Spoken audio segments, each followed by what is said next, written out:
Vasudevendra Yogindram Natva Jnana Pradam Gurum Mumukshunam Hitartaya Tattva Bodha Vidiyate. So that is the introductory prayer for Tattva Bodha that was introduced in the last video. And just as a reminder, we'll chant that at the beginning of each video where we're studying Tattva Bodha, because it is a prayer that is asking that any obstacles to the successful study of this text be removed. All right? And that's what we were talking about in the last video. That prayer makes sense because as an individual person, you find yourself in a very large universe. And while you depend for everything in your life on that universe, it's so vast that there are many factors that you don't even know about, and there are many factors in the universe that you do not control. So it's just a little prayer to try to get everything in line, and that we have a nice harmonious journey through this text. So in the last video, I think we concluded with giving a literal, kind of a literal translation here of the prayer. And this comes from Swami Dayananda's text, which again I recommend. It's a very excellent commentary on Tattva Bodha. You can get it from his website, Arsha Vidya. Okay, so the translation he gives here is, having saluted Vasudevendra, the foremost of the yogins, the guru who gives knowledge, Tattva Bodha, the knowledge of truth, is presented for the benefit of those desirous of freedom or liberation. There's a couple of things that we can learn from this text, all right? From this particular part of the text, the prayer. We're going to try to, I'm going to unfold a little bit of it here, cover a few points, and if we have time, I would like to try to teach you 2 more prayers, all right, before we get done with this video, and hopefully we can squeeze it in 30 minutes. So first off, in the prayer, the author is saying, I salute Vasudevendra. And this is very telling. Okay, it says something about the Vedanta tradition.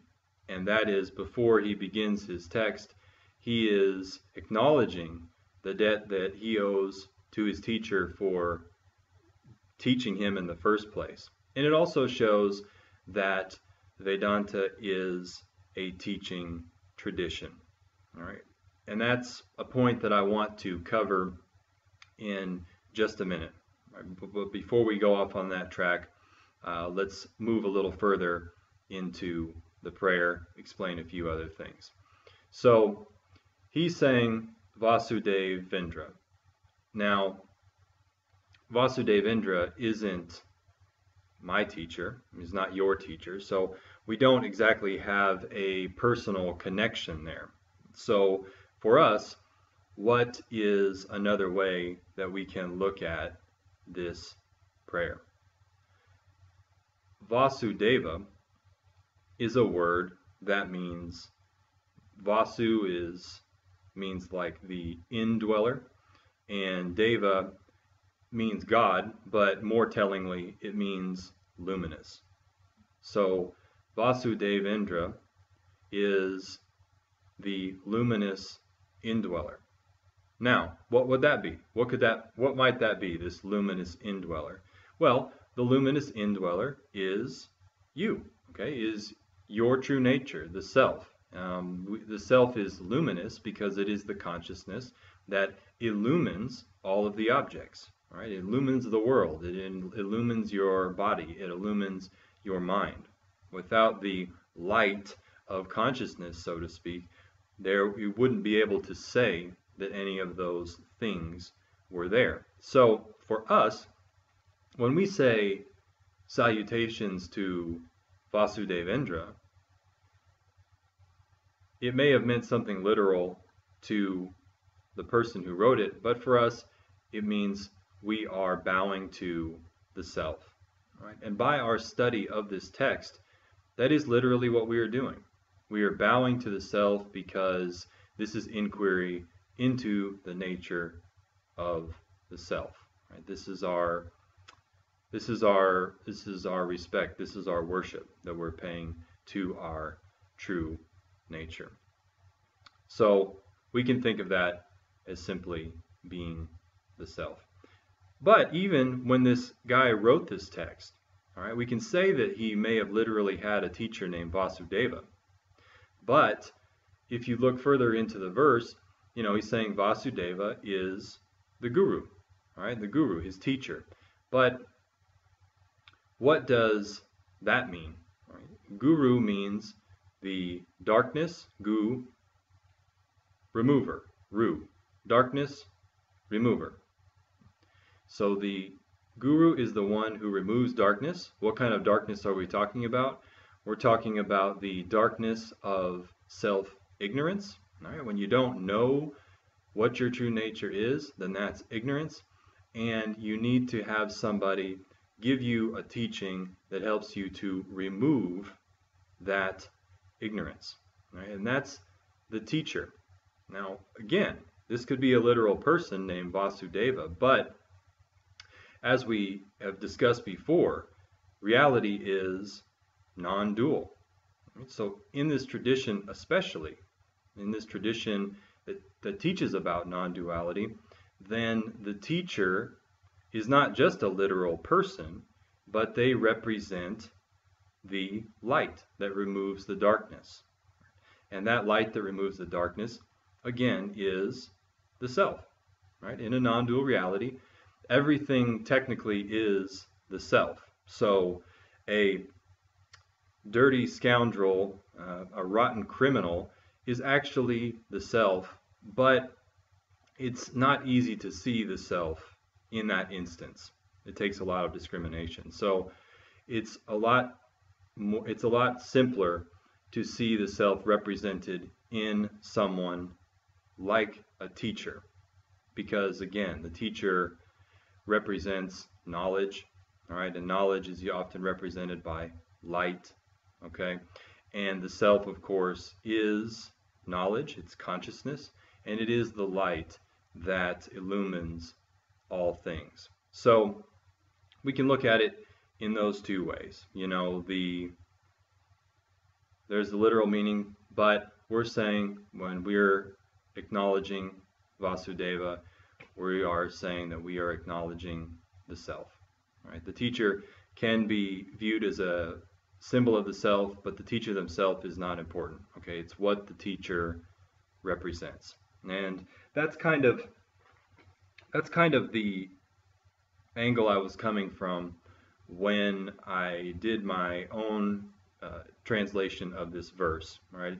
When you take a look at my own commentary here, the way that I kind of wrote this verse out was the self, appearing in the form of the teacher, dispels the darkness of ignorance with the light of knowledge.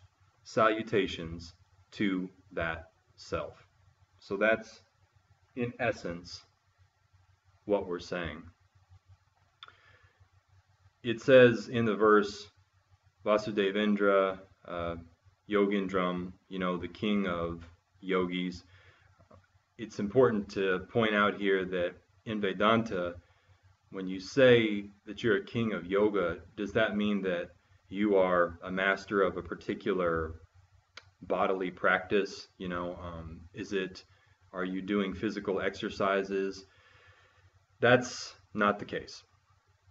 What we mean as yoga in Vedanta, okay, if you say you're a king of yoga, for instance, it means that you are a self-realized person, right? You are a master of knowledge yoga, so to speak, all right? And as we talked about before, this kind of yoga means union, or to yoke things together, All right, and typically the idea is that, well, there's you, and you have to get in contact with the self, the transcendental self, or something like that, and get yourself together with those things.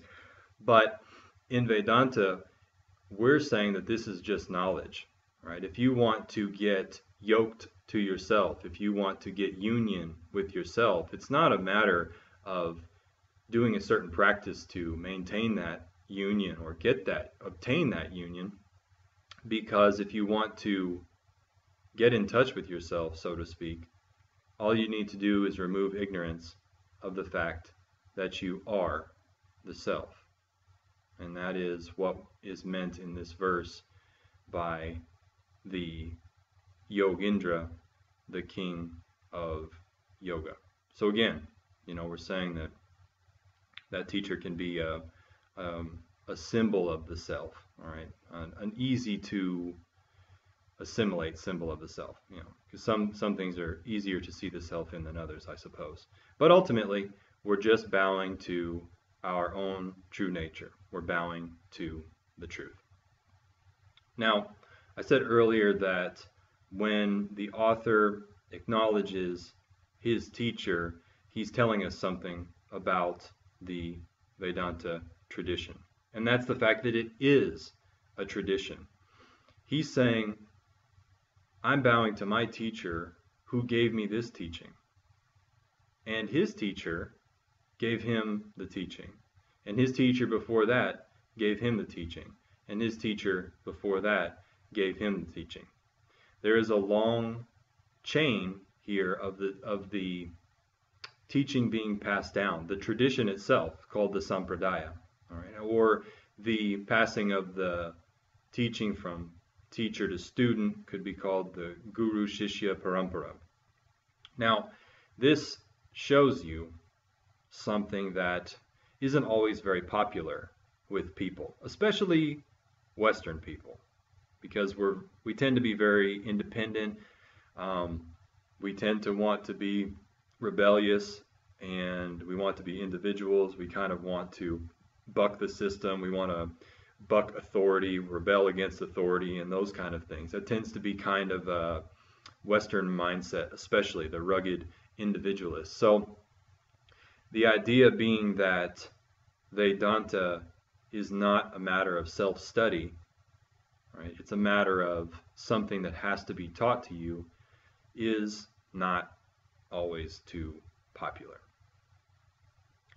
But if you think about it, it makes a lot of sense. The reason that we come to Vedanta in the first place is because we don't know who we are. We've got some bad ideas, some misinformed ideas about what our nature is. So to just come into the teaching on our own and just pick up the teaching and figure it out just by reading it or something like that doesn't make a whole lot of sense, because almost inevitably what is going to happen is we're going to interpret what's being said. We're going to filter everything that's being said through all of those pre-existing notions, all of those incorrect ideas about who we are, and it will distort the meaning of what's being said, and it won't be clear. That's one reason why the teacher is necessary. The second reason is that just picking up an Upanishad, for instance, it's not exactly easy reading. The construction of those texts tends to be a little bit cryptic. And so, as not to be understood, it has to be carefully unfolded by a teacher using the correct interpretation. Again, there's a lot of room for error, right? And if you're already under a misimpression about who you are, and then you come to this text that you are not exactly sure you understand, you've already got 2 strikes against you here. So the likelihood of being successful in your study is very slim. Is it possible? Yeah, sure. There's no doubt about that. It's possible. It's not as if Vedanta and the teaching of Vedanta has the exclusive monopoly on freedom, on enlightenment. All right. So it is possible, but highly unlikely. So that being said, who likes to do things the hard way? Anybody? I mean, raise your hand if you like to do things the hard way. Nobody likes to do things the hard way. I mean, we're always trying to figure out some kind of shortcut, figure out some easier way to do things because we want what we want right now. And that, at least in the case of enlightenment, is a good thing. Okay? You want to want it now, and you want to want it more than you want anything else. So, that being said, why do things willingly the hard way? Why try to take the ignorance you have and figure that out with these texts? A lot of the times people, when they've already come to Vedanta, they've already been at this a while. They've already been reading the texts. They've already been studying these things for years. So again, you have to ask yourself, if I was going to figure this out, if I'm sure that you're all intelligent people, so if you're going to figure this out, wouldn't you have done it by now? Maybe you've been doing things the hard way. So the easy way, the established way to do things is to have a teacher who understands the texts and is able to unfold those texts for you as you go along. And not only that, to try to iron out some of the apparent contradictions, because sometimes it seems like one text is saying this or one text is saying that, and even though they actually agree with one another outwardly, they appear to contradict or disagree with each other. So in that case, a skillful teacher is needed to help iron out those contradictions and to help make the message clear, because this is a tricky subject. Right? I mean, on the one hand, it's obvious that you're the self, and on the other hand, it's completely not obvious that you're the self. I mean, it's obvious that you exist and that you're conscious, but what that exactly means and how to get rid of the mix-up between you, the self, and the objects that appear in you, that's not exactly clear. So you need somebody to help you along with this very subtle topic. And that is the easy way, that is the preferred way, that is the established and traditional way. So, I mean, if you want to go it on your own, obviously that's fine. People might cite examples of certain people that apparently got freedom, on their own, and that's good. But I would just venture to say that that is the exception to the rule. It's not the norm, as they say. So keeping that in mind, why not have a teacher? The good thing is that having a teacher isn't meant to make you dependent on the teacher. Right? No Vedanta teacher worth their salt is out there soliciting students, asking for students, and none of them are, if they do have students, none of them are asking the students to be dependent on them. Right? The style of teaching is that of friendship. Right? We view ourselves as equals to one another, friends, like Krishna and Arjuna in the Bhagavad Gita. So because of that, the idea is to help you understand how the teaching works, explain the teaching to you, and then you can apply the teaching yourself to your own mind on a moment-to-moment basis. And when you are unable to resolve a doubt, or there's something that you just can't figure out, then you have the teacher there for continued guidance, for help, to say, you know what, this one I just can't work out. I need you to help me. And I'll say this finally, about the whole teaching thing, is that it's quite a relief to just admit that you don't know what you're talking about. I searched really hard for a long time, very dedicated, and I'm a reasonably intelligent person, and I could not get this thing figured out. It didn't make any sense to me. And finally, when I found a teacher, my own teacher, then it was so relieving to see that I had met someone who did know what he was talking about and was able to step by step lead me through the teaching to help start clearing my doubts. So it's really a relief. Now, I said I wanted to teach you a couple more prayers if I could. In regard to the teaching tradition, right, we can say that a teaching is a teacher.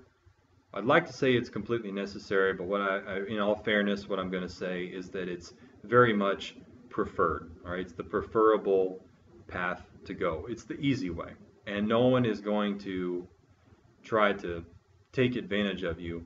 At least a qualified good teacher shouldn't try to take advantage of you. All right, if they should be helping you to help yourself. If that's not happening, then you might want to consider finding another teacher. All right.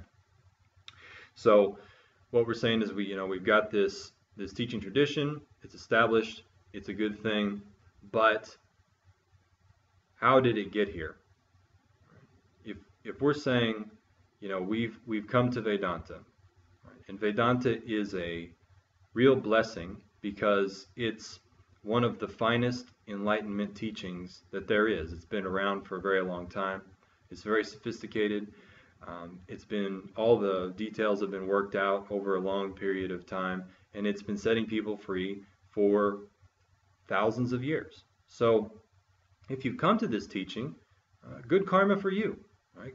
Good for you, really, because you've come to the right spot. If what you want is to know who you are. So if you've been blessed to come in contact with Vedanta, it makes sense to ask, or to acknowledge really, where it came from. As I've been saying, it's passed down from student to teacher. Right? If you happen to be getting this teaching from me, I got it from my teacher, and my teacher got it from his teacher, and his teacher got it from his teacher, which extends all the way back to one of the greatest teachers, Adi Shankaracharya. Right? And that goes back to, we can say that teaching goes back to the person who first wrote the teaching down, Veda Vyasa. And the Vedas themselves, from which the teaching comes, initially comes from the Lord, from Ishvara. Right? In this case, symbolized by Vishnu, all right, by Narayana. So we can have an attitude here of gratitude. We say, wow, we've got this great teaching. What an opportunity.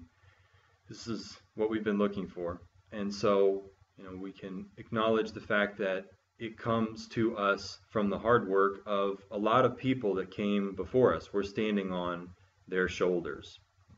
And a way to acknowledge that, if we pray at the beginning of Tattva Bodha to make the path straight and let us seek knowledge effectively, then we can also say, thank you for this source of knowledge.